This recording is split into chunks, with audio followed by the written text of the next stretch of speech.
Hello and welcome back to the Football Brehz podcast, a platform where we discuss, debate, and banter. Today, I'm your host, Kieron, and our panel of guests today, we have Liverpool fan Jules, So and we have Spurs fan Ben.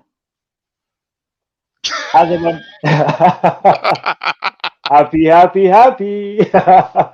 If you haven't already, guys, we did a live podcast on Wednesday, which was pretty much me and Ben going backwards and forwards. I think he's still steaming a couple days later. But yeah, if you haven't already, please check that one out. But before we get into it, please make sure you like, please make sure you comment, please make sure you share, and please make sure you subscribe. We always read your comments. People that subscribe, we're feeling love. Thank you so much. We really appreciate it. Keep it coming. And like I said in the last Jules podcast, needs to keep the lights on in his mansion, innit? So you know what I'm subscribe. saying? He's got the grand piano back there, and he needs to pay someone to come and teach him how to play these lot don't piano. even get it. Wait, you have to pause So, because these lot don't even get it. I'm dying of a disease where I'm gonna become a ghost. You can't even see my hand right now. You oh don't need my to days, subscribe so I can pay for that and stay on Earth. Yeah, You know what I mean? you jeez, sold your soul for that mansion, bruv. It had to boy, be done, man. Have you seen my piano? raw, Casper, you get me. But It is what it today is. we've got something different. We've got another topic show. So again, we're bringing you two shows every week. We've got a live show on a Wednesday, which goes live at 7:30, and we've also got a topic show. So today's topic is something a bit different. We are discussing: do we overrate young overseas talents more than our young domestic players? So something that we haven't really spoken about, we haven't really thought about, but we thought it'd be good to bring it up today and discuss and see what you guys think as well. So if there's something which you agree with, there's something you disagree with, or even if you have a different point of view, drop us your comment. Throw it down there in the comments, and we'll have a look. And we might even discuss it in the next podcast. So, Jules, I know it's a very broad statement. Do we overrate young overseas players? Rare tear tear. But in terms of that statement, do you think it's true, or is it something that you disagree with? I'd say it was a thing of the past where we did overrate youngsters abroad as opposed to what we had of our own. But I'll say in recent years that hasn't been the case. I think we've had youngsters come from academies that are now standing up with those other youngsters across world seas, and Mhm. in the event that they feel they're not going to make it at their parent club, if they run down the contract, you always see like a bunch of opportunities coming from Germany, from Italy for our youngsters. So I feel like our youngsters are now on the map, um, way more than it used to be the case before, I think. And what about yourself, Ben? Like going same answer that Jules has had. Let's jump off of that. Do you think it's a case where it's something which was always looked at in the past that we didn't really rate our younger domestic players, but now it's changing, or do you think it hasn't changed? I don't see it as not rating our young players. I just see it as the competitive nature of English football. Mm-hmm. think I think when you're abroad, and not to disrespect teams abroad, but it's it's a different level to the UK. So when a youngster from here goes out there, they might shine more. But then when they come back here, that might not be the case because it's just that level is a bit different. Okay. Well, Um, no. and and we've seen it in the past where young young talents have come here and they've not done so well. Mhm. Because they might be shining abroad, but when they come here, it's a whole different ball game for them. You know, Okay. it's So very rare we see young people leave here, go abroad, and flop. It's always the other way around. that's very. You know what? So I was gonna give you an example of the first point you made about um younger players over here not really getting opportunity because the Prem is more of a fast pace. It's a harder league. So let's talk about someone that recently, actually not recently, I think he went to Germany 2 seasons ago, but he actually played in the championship. He didn't really get a call from any Prem teams, but he got a lucrative deal from Borussia Dortmund. I want to talk about Jude Bellingham. So Jude Bellingham, for those of you who don't know, he came from the championship, and he was 17 at the time. He went over to Dortmund, and he wasn't playing that much, but now he's almost like an integral part of their team. and he's also been called up to the English senior club or senior side, sorry. So that being said, Ben, do you think Jude Bellingham could do the same thing in the Prem? So the same time that he went over to Borussia Dortmund, say for example, if another team in the Prem went for him, do you think he would have the same impact at that team that he does at Borussia Dortmund now?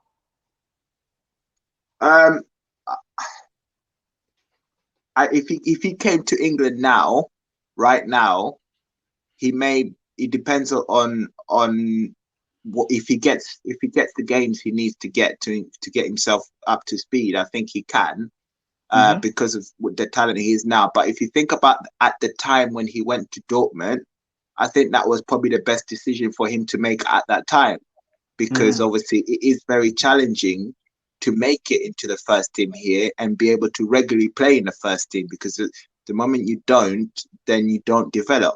So I think it was the right move for him. But we've also seen players that come from younger league here, go abroad, then get to a good level where they're in demand in the Premier League, and then they come Premier League and it takes them a season or more to get to that required level. We've got a fine example of a very expensive player that's come from Dortmund. So we can't talk about him. Very expensive. Who's expensive? Who came from? We can't talk about him. Expensive. We can't talk about him. I think I don't know who you're talking about. I don't know who you're talking about, Ben. Because why can't we talk about him, Jules? We can't talk about him. Why not? Because he's a young player, isn't he? He's a Kenyan native, and I don't diss people from my hood or where I'm from. So nah. This sounds like I know it's a bit random, but have you guys seen Encanto, that new Disney film? I love it. We can't talk about Bruno. That's what it reminds me of. We can't talk about Bruno. Him. Yeah, you don't mention him. He's on that same level. He's behind the door. You never talk about him. Not until he comes out of nowhere and does something good. Then we can talk about him, like how in Encanto you talk about Bruno at the end. But we can't talk about him now. No, we don't talk about him. So let's talk about him. We might as well. So the cat's out the bag. We're talking about Jordan Sancho. Jordan Sancho. Jordan. Oh, Jules, don't do this, man. Jules, don't do this, man. Don't do this, man. So yeah, similar. So he's had almost like a similar kind of story to Jude Bellingham, where obviously he came from the Man City academy. He didn't really get a look in, but Man City, their team at the time was just stacked full of players. Didn't really implement any young players. He went over to Borussia Dortmund. And now he's in a spotlight. Like, he went to Borussia Dortmund, and how he became that guy. He became that guy who was like, wow. Everyone wants him. United were in links with him for quite a few seasons. They finally get him, but he's not producing. So again, is this the example that he was making earlier, Ben, about Jude Bellingham, that maybe he needed to go abroad to then come back to the Prem? So maybe it's the same with Sancho. If Sancho was to go to a Prem team, it wouldn't have worked for him. Can I or do you think he could have slotted straight in? Yeah, sure, go for it. Just for Ben answers. We also need to give him credit, because prior to Jaden going to Germany, no other youngsters. Jaden, I thought it was Jordan.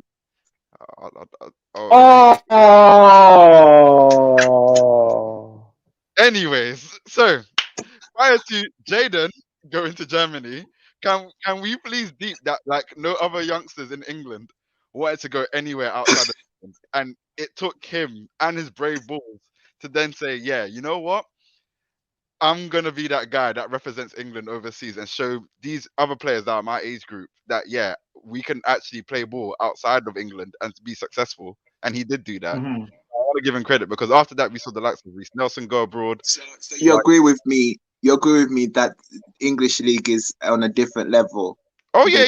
I agree with you entirely. But anyways, you can answer the question now. I just want to make sure that we got the point of Jaden. Obviously, he was asking you, bruv. He was asking you. He's asking you. Huh? The point that Ben was making, and then Jules answered the question, but you aren't listening because you're too busy thinking of the name. Ben, I asked you a question, and then Jules came in and said, "Oh, before Ben answers, let me just say one thing." Literally. Okay, my bad. What I was saying is the same way you described Jude Bellingham. the fact that maybe he wasn't ready to start in the Prem, so he went to Borussia Dortmund, and now he's gained that experience, he's gaining the skills. Is that similar to Jadon Sancho? The fact that he came from, I'm paranoid now. I'm paranoid. The fact that he came from the City academy, he couldn't really go straight into a Prem team. He couldn't go straight into City's team at the time. So maybe the fact that going to another league was a better look for him. Yeah, it is a better look because you get to play regular football, you get to develop. And yeah, it may not be at the English level, but it's still at a high level. And I think, especially when you think about Championship, it's still a higher level than Championship. Do you know what I mean? If you're going there to play in their top league with some of their top teams, it's still a higher level. And I think that's a great opportunity for you to develop, you get your name out there, and for you to get a look in the Premier League. So yeah, I don't think it's a wrong decision. I don't think it ever is. But I think what it does show from experience and from previous players is that when they do actually finally come to the Premier League, they need time to adjust.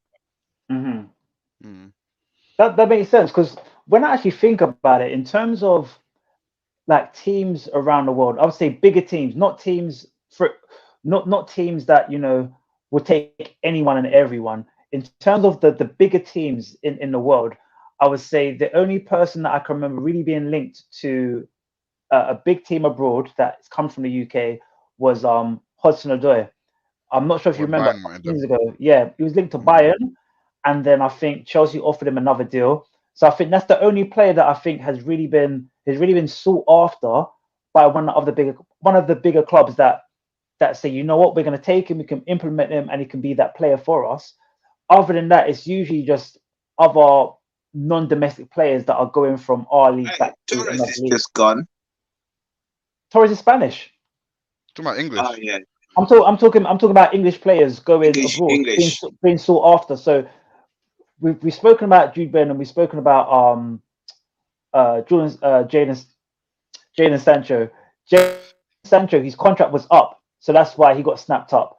I think Bellingham might have been the same case. His contract was going up, and then he retired his number. Ali was almost going, but he refused. But he almost went abroad. To what club? I don't think Ali could have played abroad, to be honest. At the time, and correct me if I'm wrong, but he was meant to go to PSG or Juventus, one of those two. I think that was this when Potts left? No, before when he was going crazy. When he was at MK Dons. Really? Yeah, I actually remember that. You know, now think about it, there is a player that actually did go abroad and actually learnt their craft and came back. I'm pretty sure Eric Dier, yeah. I was about to say that. Eric Dier was playing as from Porto. Is it Porto? No, Lisbon, Sporting Lisbon. And I remember seeing him play and thinking there's something different to him. He doesn't play like a typical Premier League player. So again, that's someone else that was sought after. But going back to what we're saying about Jadon Sancho, oh my days, Jadon Sancho and Jude Bellingham, another sought after young player. At the time he played for Juve, he actually got a move to Everton. I think is it Moise Kean?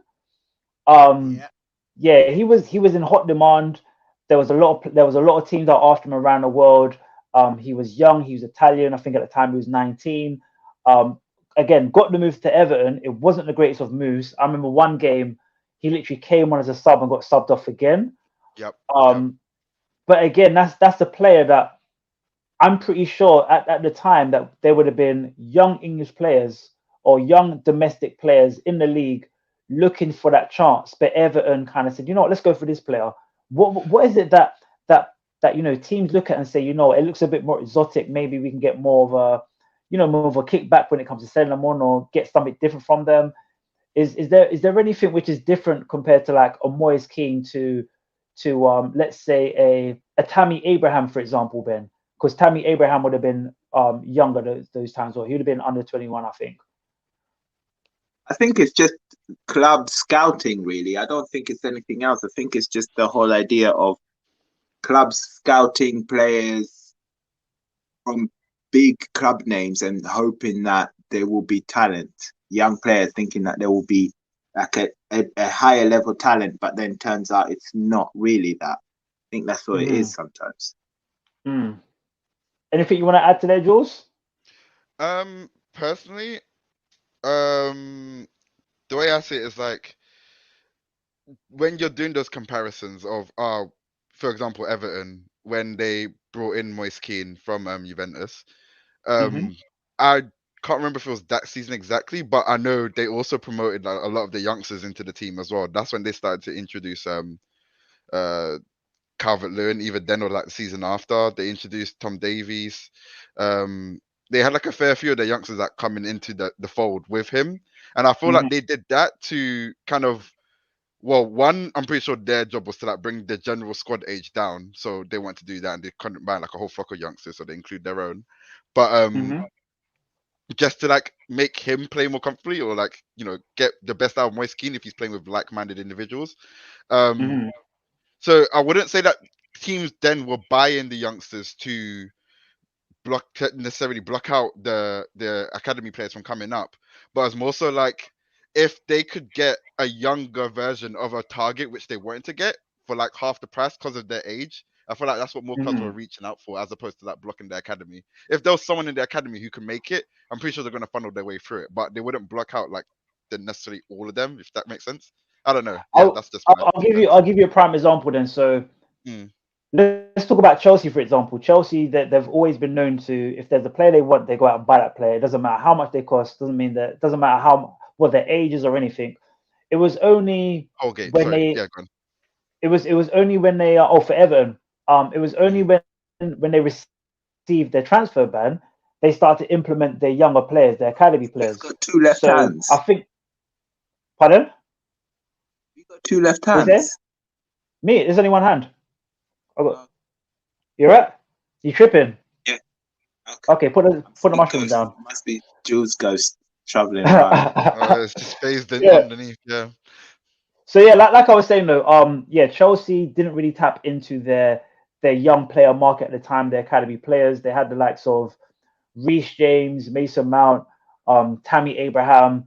They weren't really playing up until that transfer ban. When that transfer ban hit, they became more crucial parts of the team. And now we're even like a couple years later, Tammy Abraham's obviously in Roma. He's flourishing.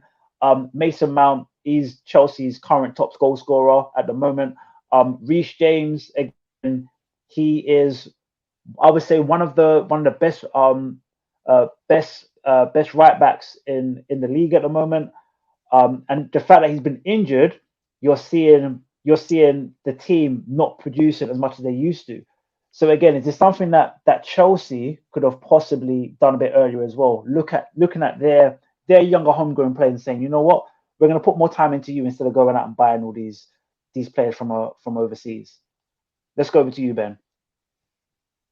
I don't really like Chelsea, bro. I wonder why. But I'm gonna try and put my biasness aside. Jules, you're gonna have to talk about, because Kadus is gonna get gassed at anything I have to say. So can you please? Okay. Yeah. I can shed a few pence. So I mean, before you go, what I'll do is I'll compare. Let's compare. Even though they don't play in similar positions, but let's compare Mason Mount to Kai Havertz. The reason why we can compare those two is Kai Havertz was widely sought after at the time, and Mason Mount wasn't. But we can talk about the impact that they're both having for Chelsea at the moment. I'll bring that up then. Actually, I'll bring that up as well. So you've talked about the ban where they encouraged a lot of Chelsea academy players to get promoted to the first team, and that was great to see and everything. That's cool. Season after that, they sold how many of their youngsters in order to like balance the books to get Lukaku? So many, and it's not even like half of them were bad. They loaned out Conor Gallagher. We're seeing what he can do. They sold Livramento. Look what he's doing at Southampton. They sold Gui. I can't pronounce his last name, but he plays for Crystal Palace now. Look how good he's doing. They had all of these like youngsters. Billy Loads. Gilmore's at loan at Norwich, not doing that great, but he's still a good prospect. Billy What was that, Gilmore. Ben? Roger, is it Broger? Oh, Borja, yeah, the Southampton striker as well. Yeah. Yeah, they got a plethora of youngsters. So you would think in your mind, they don't need to buy anyone. Okay, they may not need to buy anyone, but Abramovich competing with the other clubs and everything in the league, he wants to make sure that his club have the best of best players. Even if that means not promoting the youngsters, they're just gonna sell the youngsters because there's no point in keeping them there. They're gonna sell the youngsters or put them out on loan to raise funds to buy Lukaku, who's not been great. Would they be better if they had Borja up there? Possibly. They had Timo Werner the year before. He wasn't doing good. So they bought another striker. I feel like it's just they won't allow that kind of room for it to grow. And they should encourage and look more into their academy. So are they doing it right? No. The Mason Mount and Kai Havertz comparison, that's another one. They didn't need Kai Havertz if Mason Mount was going to do what he's doing. Because you could play them in the same position. And Mount, to be honest, not taking any shade off of Kai Havertz, but I think Mason Mount will perform in that position a whole lot better. The only reason they play Havertz now is because they paid so much money for him. What was you going to say, Ben? The other thing that we don't consider a lot is the time, the manager you have at the time, the goals of the club at that particular time that this young people are coming up. I mean, if we talk about Chelsea and we go back to the days of Hazard and De Bruyne was in that squad. They had all these mad players in that squad. And, yeah, they did. Yeah, and they left. Salah left. All of these guys, Kevin De Bruyne left, and look at them now. So I think there is a difference between just a club collecting a load of young players, talented players, and then bringing in a manager that is just like, no, I don't want any of them. I want these players, and just brings a load of players from abroad and stuff, you know. And in other clubs, it's been very evident where they collect a number of players from a specific nation. You know, like Wolves got a load of Portuguese players, you know. Yeah.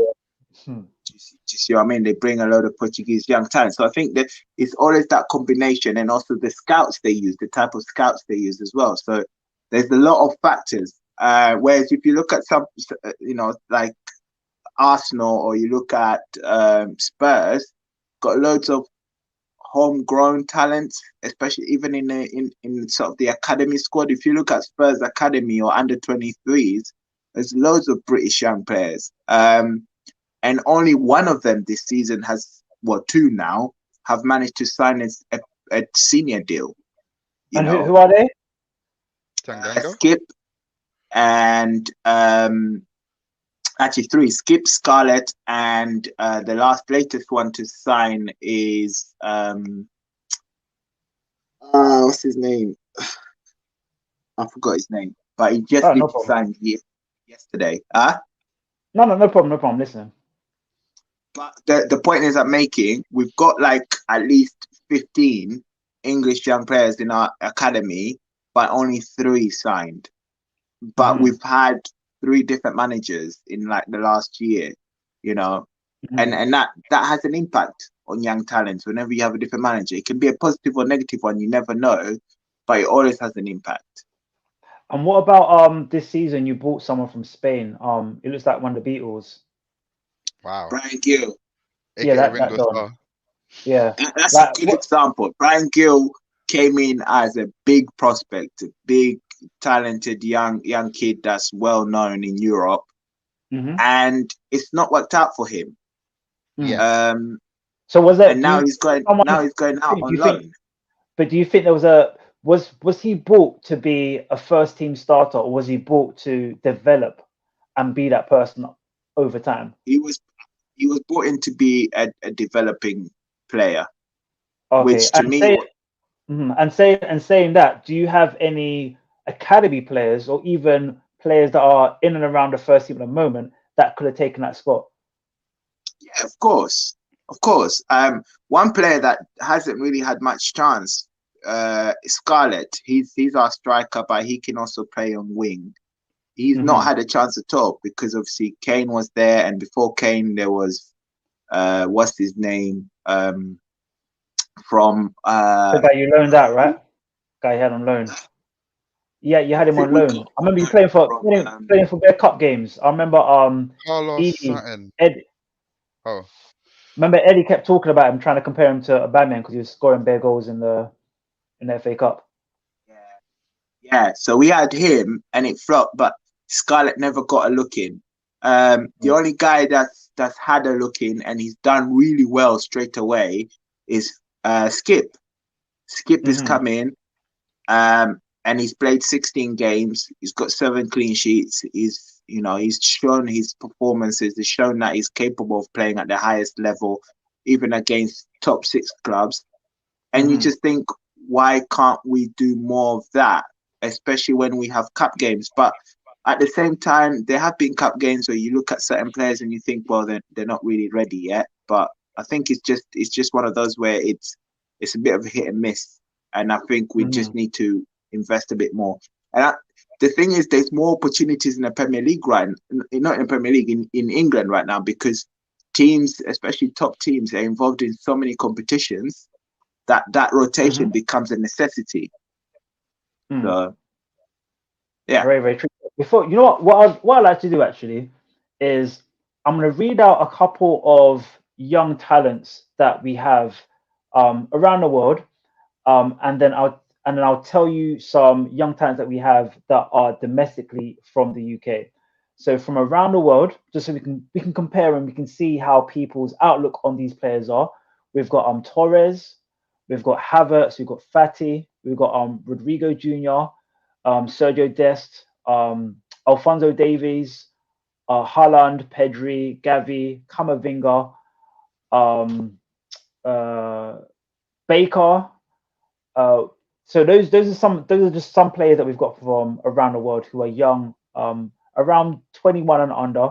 And then now I'll mention a couple of British players, just so we can kind of compare. So we've got Jude Bellingham, who we spoke about earlier, Sancho, spoke about earlier, Greenwood, Saka, Hudson-Odoi, Foden, Reece James, Declan Rice, Conor Gallagher, and Jacob Ramsey. So the reason why I'm mentioning I thought those Sorted players. were gone.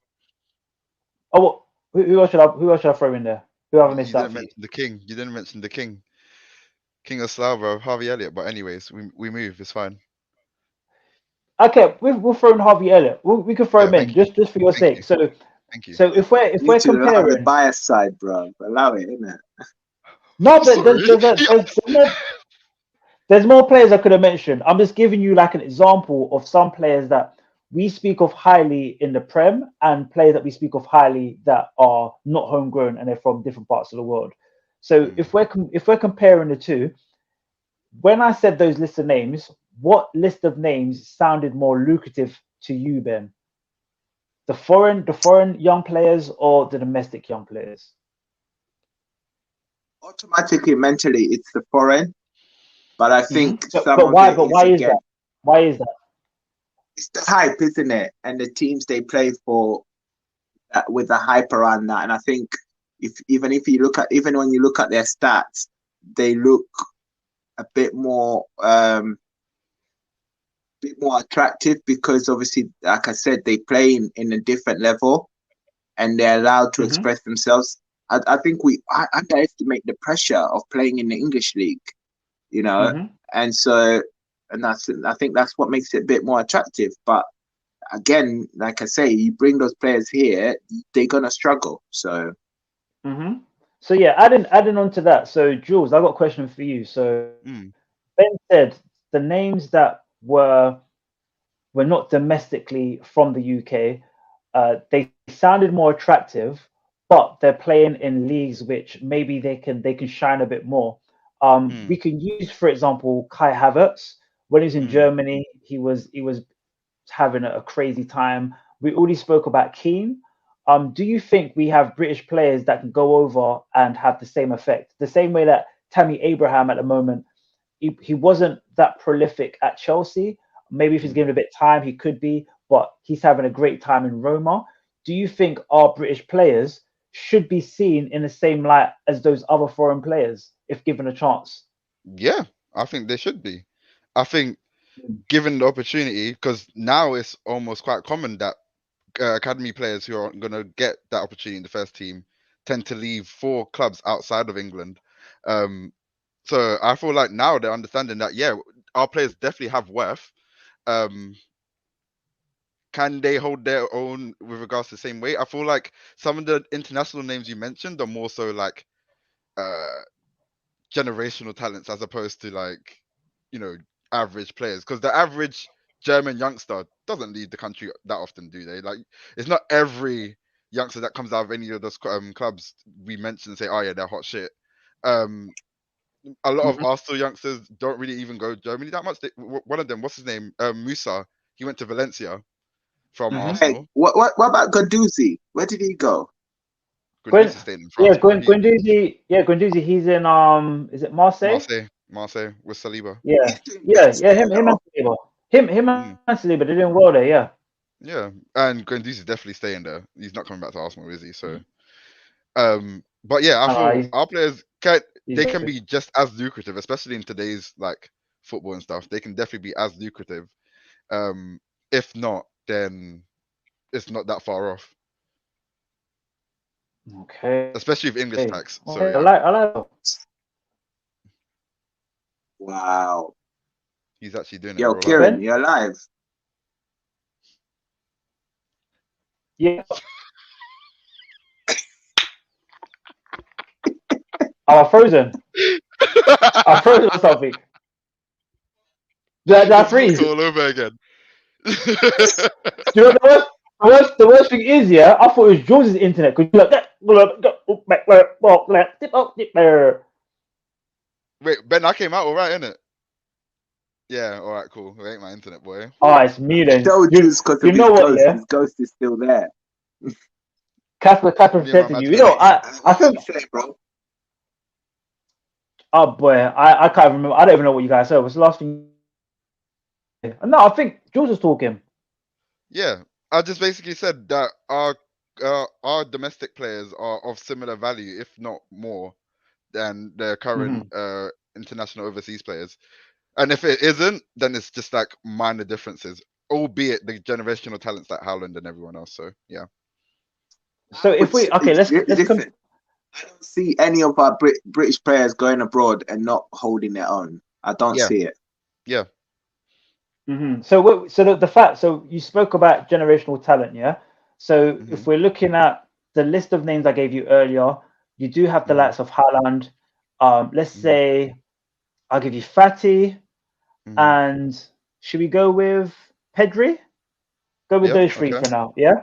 And then if we look at the UK, let's go with Foden. Go with Greenwood. And you know what I'm gonna throw in? You know what I'm gonna do? I'm gonna throw in Declan Rice. The reason why I'm gonna throw in Declan Rice instead is because he's young and he's commanding that midfield for West Ham, and he's a physical guy as well. So I put Declan Rice out there. There's so many players we could mention. We could have mentioned Saka, but I thought let's switch it up and have a central midfielder. Do you think those three names, comparing those six names together, do you think they all should have the same kind of weight over here in the UK if we're discussing players? If we're talking about generational. Of those six players, I can only see Haaland being the one that's at the generational talent. Like he's just astronomical. Like what he's doing is crazy. Outside of him, I feel like it's a toss of a coin between the other five. Like Foden. We put Foden in there. But yeah, he did. Foden for me. Yeah. I would say that it's the generational talent. Foden. Yeah, but I feel like in his generation, we've also got Mount. He also plays in the midfield. We've got a fair few players from England. Yeah, but come on, man. Come on. I mean, Mount's won a Champions League. Level is still better than Mount, though. That guy makes it look effortless. Mount makes it look effortless. He pings balls like he's got a 1 foot. The guy's won a Champions League. I think everyone can say he's a teacher's pet. Like Southgate obviously bums him, Lampard bums him, but there's a reason why every manager that's come there put him in the first team. I guess it's what you're looking for, isn't it? Because if you're just looking for a natural goal scorer and hunger for scoring goals, then Haaland, yes. If you're looking for someone who can ping balls, Mount, yes. But if you're looking for someone that can drive from midfield to attack and get through 3 or 4 players and then finish. Foden. Do you see what I'm saying? So I can see Mount definitely doing that too, but okay, that's fair. You know what I'm gonna do? I'm gonna end the podcast there, because what we're actually doing is we're arguing over British young talent, which is a great thing. I think we should leave it there. That's what I think we should do. But before we go, please make sure you like, you comment, you subscribe, and you comment. I hope you know what I'm saying. I hope you enjoyed today's show. Stay active, stay blessed. Thanks so much for being on the podcast today, Jules. Thank you so much, Ben.